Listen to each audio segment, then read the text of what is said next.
Ilustre presidente dessa sessão, senador Cássio Cunha Lima, caríssimo senador Davi Alcolumbre, membro da mesa diretora desta casa, senhoras, senhores senadores aqui presentes, brasileiros que acompanham esta sessão. Quero de início registrar o entendimento feito com o ilustre presidente desta casa e também desta sessão, de que, em razão da excepcionalidade desse meu pronunciamento, do meu retorno a esta casa, entendemos que o melhor seria que não concedesse aqui a partes, para que o pronunciamento, que não será muito longo, pudesse ter aqui começo, meio e fim, e, obviamente, os debates políticos virão a ocorrer em inúmeras outras oportunidades a partir do encerramento desse pronunciamento. Portanto, desde já peço escusas aos ilustres parlamentares aqui presentes e inicio este meu pronunciamento dizendo, senhor presidente, senhoras e senhores senadores, que retorno hoje a essa tribuna com um conjunto de sentimentos que, a princípio, podem parecer contraditórios, mas, na verdade, eles retratam a profundidade das marcas que o episódio de meu afastamento do mandato, que me foi conferido por mais de 7 milhões de mineiros, deixou não apenas em mim, mas em minha família e, acredito, em todos aqueles que, sem julgamentos apressados, acompanham meus mais de 30 anos de vida pública, sempre exercida com seriedade e responsabilidade. Dentre todos esses sentimentos, sem dúvida, o da indignação contra a injustiça e o da tristeza que acaba por atingir de forma mais profunda aqueles que mais amamos, foram os que mais de perto me acompanharam nesses dias tormentosos. Mas estejam certos, senhoras e senhores, em nenhum instante, em absolutamente nenhum instante, perdi a serenidade e o equilíbrio próprios daqueles que sabem a exata extensão de seus atos e a correção da sua conduta. Senhoras, senhores senadores, ilustres colegas, não cheguei ontem na vida pública. Nessas últimas semanas, deixei-me embalar por certa nostalgia e permiti, senador Serra, que me visitasse a memória e a alma o jovem militante que andou por cada canto desse país, participando e organizando as grandes manifestações pelas eleições diretas. Revivi, senador Agripino, o Constituinte de 88, que apresentou, dentre tantas outras propostas, aquela que permitiu o voto a partir dos 16 anos e que participou vivamente de inúmeros debates, entre eles, aqueles que levaram ao surgimento do novo Ministério Público Federal com os poderes que detém hoje. Lembrei-me com orgulho, senador Tasso, de ter assinado a Constituição que marcou a reconstrução jurídica e institucional do Brasil, recém-liberto da democracia, da ditadura e adentrando a democracia. Recordei a participação como líder de bancada por inúmeros anos, como líder de partido, no ciclo mais importante de reformas do Brasil contemporâneo, iniciado na década de 90, com a edição do Plano Real e a conquista da tão sonhada estabilização da economia nacional. Revisitei o legado institucional, senhores deputados, que com muita honra aqui me acompanham nesse instante. Revisitei o legado construído quando presidi a Câmara dos Deputados, com avanços e instrumentos que funcionam ainda hoje, deputada Bruna Furlan, como a restrição ao uso de medidas provisórias e, especialmente, aquele que ficou conhecido como pacote ético, que, entre outros aspectos, reformulou de forma definitiva o conceito da imunidade parlamentar. Também, presidente Cássio, estiveram comigo por esses tempos as razões de responsabilidade que me guiaram como governador do meu estado, senadora Anastasia, e colocaram Minas como referência de inovação e governança pública segundo os mais rigorosos requisitos das mais respeitadas instituições globais. Poucas vezes, aliás, pude sentir tão concretamente o valor da boa política. Ao fim de doçamos Minas a condição de oferecer a melhor educação básica do país e o mais eficiente sistema de atendimento à saúde de toda a região sudeste, sempre mantendo durante todos aqueles anos um crescimento acima da média nacional. Foi com esta trajetória, com o enfrentamento e a superação de desafios dessa dimensão, deputado Miro Teixeira, que cheguei ao Senado Federal e Vossa Excelência acompanhou de perto essa minha trajetória. Aqui, e muitos dos senhores e das senhoras são testemunhas, sempre atuei na defesa do interesse público, na preservação do patrimônio dos brasileiros, na correção de injustiças que impedem o Brasil de alcançar a condição a que tem direito. Apresentei e relatei inúmeros projetos que buscavam e buscam dar mais transparência e controle às ações públicas para protegê-las da predação por interesses espúrios. No Executivo ou no Legislativo, busquei sempre estar ao lado das boas causas, dos interesses dos que mais precisam, dos avanços que nos permitam alcançar um novo patamar de desenvolvimento, seja ele econômico ou social, sempre respeitando a ética e honrando cada um dos votos que recebi, senador Renan, nas minhas quase 10 eleições disputadas. Senhoras e senhores senadores, brasileiros que nos acompanham nesse instante, retorno ao tema central que me traz hoje a esta tribuna. Não me furtarei de reiterar aqui aquilo que venho afirmando ao longo de todas essas últimas longas semanas.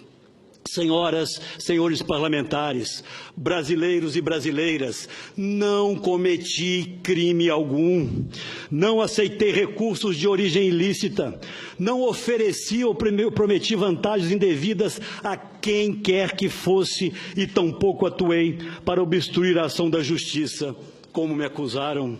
Fui, sim, vítima de uma armadilha engendrada e executada por um criminoso confesso de mais de 200 crimes, cujas penas somadas ultrapassariam mais de 2.000 anos de cadeia.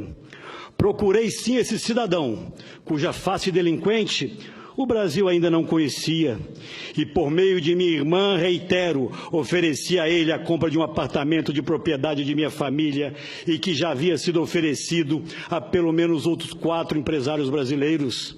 Essa venda, sim, me ajudaria a arcar com as novas despesas que passei a ter com advogados. E o procurei, repito aqui, porque tenho que me desfazer de parcela do meu patrimônio familiar, exatamente porque não obtive, jamais, em tempo algum, vantagens financeiras através da política. E os que me conhecem, e aqui não são poucos, sabem muito bem disso. Foi desse cidadão, já em suas tratativas de delação, cujos benefícios, senhoras e senhores, assombram e enchem de indignação a maior parte dos brasileiros. A iniciativa de propor um empréstimo que seria devidamente regularizado e pago não fosse outra a intenção do criminoso. Não houve, ressalto, envolvimento de dinheiro público e muito menos qualquer contrapartida, como as próprias gravações demonstram, e ficará cabalmente provado perante a Justiça. Tratou-se, portanto, de um negócio entre pessoas privadas. E é de se questionar, não fujo do tema, uma vez mais, como alguém pode pagar aquilo que se estabeleceu chamar de propina sem que tenha recebido qualquer benefício ou tenha qualquer expectativa de recebê-lo? Nem mesmo os delatores, senhoras e senhores, apontam quais favores lhe teriam sido prestados, mas isso passou a ser irrelevante. Muito pelo contrário, o delator Ricardo Saúde, executivo desse conjunto de empresas, afirma de forma clara em um de seus depoimentos, e abro aspas para ele: ele, o Aécio, nunca fez nada por nós, fecho aspas. Pois bem, tudo isso terá o seu tempo e o local próprio para que seja definitivamente provado. Mas eu quero dessa tribuna, senador Vicentinho, senhoras e senhores senadores, senador Requião, dizer que eu errei e assumo aqui esse erro. Em primeiro lugar, por me deixar envolver nessa trama ardilosa, e principalmente ao permitir que meus familiares servissem de massa de manobra para atender aos propósitos espúrios daqueles que, por absoluta ausência de caráter, não se constrangerem em submeter a honra e a vida de pessoas de bem a seus nefastos interesses. Errei também, e por isso já me desculpei, ao me permitir utilizar, mesmo em conversa que deveria ser privada, vocabulário que não me é comum, como sabem aquele senador Paulo Bauer que comigo convivem diariamente. Mas retorno, ilustres colegas, ao ponto central que levou a Procuradoria-Geral da República a pedir o meu afastamento do mandato de senador. Na verdade, foram 3 as principais acusações, e aqui vou enumerá-las. A primeira, por ter dito em conversa privada, criminosamente gravada e todo o tempo induzida por este candidato a delator, que deveríamos aprovar uma nova lei de abuso de autoridade, senador Requião, que acabou ocorrendo por unanimidade na CCJ, com relatório de Vossa Excelência, e no plenário com voto de 54 dos 73 senadores presentes. Em segundo lugar, porque fiz nessa mesma conversa que julgava privada, referência à minha visão de que a proposta de criminalização daquilo que se chamou Caixa 2, com a definição de novas e mais graves penas, deveria ser aprovada como propunha o próprio Ministério Público no conjunto das chamadas 10 medidas, mas seus efeitos só poderiam, na minha avaliação, vigorar após essa aprovação. Nada mais do que a legítima opinião de um parlamentar no livre exercício de seu mandato.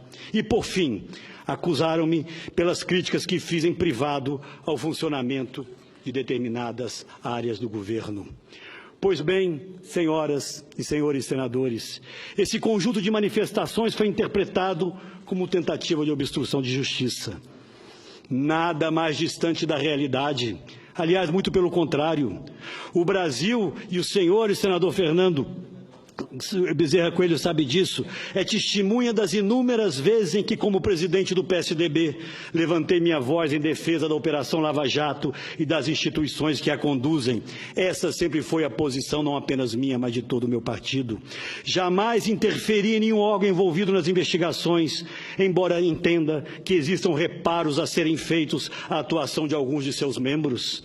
No dia em que não pudermos mais exercer o direito ao contraditório, teremos perdido o essencial, a liberdade que cada um tem de se expressar e exercer seus legítimos direitos. Em especial, e chama atenção para esse ponto, em relação a nós parlamentares, senador Raimundo Lira, é a Constituição Federal, em seu artigo 53, que assegura a imunidade por palavras, opiniões e votos. E não os assegura, é sempre bom destacar, como um privilégio de uma casta, mas para garantir que o mandato emanado do soberano voto popular não seja ameaçado. E também para que não se ponha em risco a separação, a harmonia e a independência entre os poderes e tampouco se permita constranger o exercício do mandato parlamentar. Deputado Pestana, foi o ilustre ministro Marco Aurélio, do Supremo Tribunal Federal, que em sua decisão tratou de trazer luzes àquilo que diz a Constituição. Coube a ele demonstrar com clareza didática que medidas cautelares como o afastamento do mandato de um senador da República ou de um deputado federal representam grave violação de preceitos constitucionais. Reproduzo aqui alguns trechos que julgo devam ficar registrados nos anais desta casa. Abro aspas para o ilustre ministro. O afastamento do exercício do mandato implica esvaziamento irreparável e irreversível da representação democrática conferida pelo voto popular. O judiciário não pode substituir-se ao legislativo, muito menos em ato de força, a conflitar com a harmonia e a independência dos poderes. E continua o ministro. À sociedade, e não apenas ao agravante, importa a preservação do interesse primário, a rigidez das instituições democráticas, a respeitabilidade à Constituição Federal, e não a feitura de justiça a ferro e fogo, a tomada de providência extrema, o justiçamento. Continua o ministro. A história é impiedosa, considerados os atos de força que, em última análise, provocam consequências imprevisíveis. E vai além o ministro. Em quadro de abandono a princípios, de perda de parâmetros e de inversão de valores, de escândalos de toda ordem, cumpre ser fiel aos ditames constitucionais e legais, sob pena de imperar o descontrole institucional com risco à própria democracia. Quando, ensina ainda o ministro Marco Aurélio, o direito deixa de ser observado e por tribunal situado no ápice da pirâmide do judiciário, o Supremo, vinga o nefasto critério da força e tudo, absolutamente tudo, pode acontecer. Fecho aspas. Trata-se, destaco mais uma vez, de peça jurídica histórica que sempre servirá para defender não a um parlamentar individualmente, mas às instituições. Servirá para assegurar a separação entre os poderes, o livre exercício do mandato parlamentar, a defesa dos direitos individuais e, sobretudo, senador Eunício Oliveira, presidente desta Casa, o respeito à Constituição. Não serve apenas a mim ou aos meus 80 colegas senadores ou aos 513 deputados. Serve à história. Senhoras, senhores senadores, fui condenado previamente sem nenhuma chance de defesa. Tentaram execrar-me junto à opinião pública. Fui vítima da manipulação de alguns, da má-fé de muitos e, sobretudo, de julgamentos apressados, alguns feitos aqui mesmo nesta casa, por alguns poucos, que parecem não se preocupar com a preservação dos direitos individuais e com o primado da nossa Constituição. Mas não carrego mágoas, não carrego ressentimentos. Olho para frente. Trabalho para construir o futuro, jamais para desfazer o passado. Assistimos hoje, na verdade, a uma enorme disputa que pode acabar por fazer com que algumas instituições do Estado brasileiro prevaleçam sobre as outras. E isso não pode ocorrer, senador Cidinho. Só o equilíbrio interessa a uma sociedade sadia. O papel de investigar, de apontar erros, de puni-los, é fundamental para o aprimoramento das nossas instituições, mas não pode ser feito ao arrepio do nosso ordenamento jurídico. O país vive, sim, um importante e inédito acerto de contas com a sociedade e com o mundo político. E temos que estar preparados para ele, separando o que é crime daquilo que não é, separando condutas ilícitas daquilo que é simplesmente atividade política. Misturar tudo e todos só interessa aos que não querem mudança alguma. Senhoras e senhores, ilustres colegas, parlamentares federais que da casa vizinha vêm aqui acompanhar esse meu pronunciamento, e a todos meu mais profundo e sincero agradecimento. É com espírito altivo e com absoluta serenidade que retorno hoje a esta casa, a esta que é também a minha casa, senador e ministro Aloysio Nunes. Que alegria poder tê-lo aqui hoje. Meu retorno se dá única e exclusivamente pela estrita observância da lei, pelo respeito a direitos assegurados e pelo que determina a nossa Constituição. Retorno com firme propósito, de ao lado de cada um dos senhores e das senhoras, independente de filiações partidárias ou de divergências que possamos ter, continuar trabalhando para permitir ao Brasil superar suas gravíssimas dificuldades evidenciadas no baixo crescimento econômico e na profunda crise social que vivemos. Quero aqui reafirmar, nesse instante, meu compromisso e minha crença na necessidade de continuarmos avançando em uma ousada agenda de reformas que, aliás, foi a razão do apoio do PSDB ao governo do presidente Michel Temer. Fui eu, inclusive, quem, na condição de presidente do partido e credenciado por cada um dos meus companheiros, condicionou o nosso apoio ao cumprimento dessa agenda que devemos reconhecer, apesar de todas as adversidades, continua sendo liderada pelo presidente. Nosso compromisso sempre foi com a transformação do país e não devemos abandoná-lo. Faço questão aqui nesse instante de fazer a minha mais sincera e profunda homenagem ao senador Tasso Gereissati, pela forma equilibrada, serena e, sobretudo, democrática com que está conduzindo o partido desde a minha licença. O PSDB se orgulha e se orgulha muito de, ao longo de toda a sua história, ter colocado sempre os interesses do país acima de eventuais interesses eleitorais. Essa é a nossa marca e dela não devemos jamais abrir mão. Neste pouco mais de um ano do novo governo, o Brasil conseguiu avanços extremamente importantes, como a queda da inflação, o corte da taxa de juros, o reequilíbrio das contas externas, o fim da recessão, a aprovação de projetos extremamente importantes para o futuro do país, como o que estabelece o teto dos gastos públicos e a implementação da sempre adiada reforma do ensino médio, senador José Agripino, para ficar em alguns poucos temas. Para tão pouco espaço de tempo, devemos reconhecer, foram conquistas relevantes e que precisam ter continuidade, pois convivemos ainda, essa é a nossa mais amarga realidade, com um contingente de 14 milhões de desempregados e com degradantes indicadores sociais. Os nossos desafios estão em todas as áreas e precisamos enfrentá-los, sobretudo aqueles que atingem os mais desprotegidos. Aproveito esta tribuna para de público apelar ao governo para que reconsidere, se realmente verdadeira for, a decisão de não conceder reajuste ao Bolsa Família. Todo esforço deve ser feito no sentido de garantir o poder aquisitivo desses benefícios e, sempre que possível, prover-lhes ganhos reais. Senhoras e senhores, agradecendo a presença de cada um dos ilustres senadores e parlamentares nesse plenário, a cada um que nos acompanha nesse instante, encerro este meu pronunciamento com a constatação, que acredito seja de todos, de que as maiores vítimas de toda essa crise, presidente Eunício, porque passa o Brasil, são aqueles brasileiros que menos têm e mais precisam do apoio do Estado. E será sempre, fica, portanto, essa última mensagem, será sempre através da política, mas da boa política, feita com tolerância e respeito, que vamos conseguir encontrar um novo e virtuoso caminho para o Brasil e para cada brasileiro. Muito obrigado, senhor presidente.